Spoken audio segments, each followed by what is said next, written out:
So we've spoken before about how we can get communities involved in their local NHS and how we can empower communities, and also part of getting your branch active as well. There are some good ways of getting involved in NHS. We know that there are issues with this. There's an increasing demand on limited resources. It'd be easy to go into the many factors that are causing this. However, most of your residents will want to know when their appointment is, who they can complain to. They'll moan and groan about these different things. Your local NHS trust and the clinical commissioning group will have opportunities for community involvement, and they do hold consultation and public engagement events. Unfortunately, the promotion of these events is pretty poor, and you will need to keep looking at their website or get in touch with their community engagement teams and ask to be put on their distribution lists for any events that do come up. They will also have various patient network groups from time to time. In this video, in the links, I will put down some details of some of the sites you can have a look at and find out a bit more information. One of the things I am really keen on trying to get people to know about is how they can be more involved with their GPs.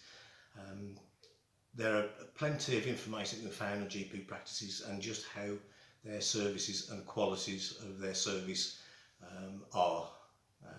On the NHS UK site, you can locate GPs by your postcode, and there are details of the practice and its rating.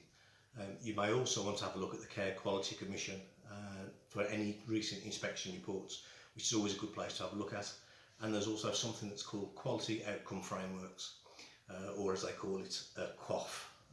You may have heard that before, you may not have understood it, but basically it's a measure that is given to GP practices, and they are measured against that when they are inspected. An opportunity for patients to have a voice is embedded into contracts awarded to practices. It is part of all contracts that there should be a patient participation group. This is a vital community tool. When you hear people talk about their doctors, they moan about the doctors, this is an opportunity for you to voice your concerns, talk about your issues, and find out whether or not your practice will actually do anything about them. It's an opportunity and a route for the community to be involved and engage with practice. Again, I will put more information on this. This is only a short brief video. There are two sites that I would recommend having a look at.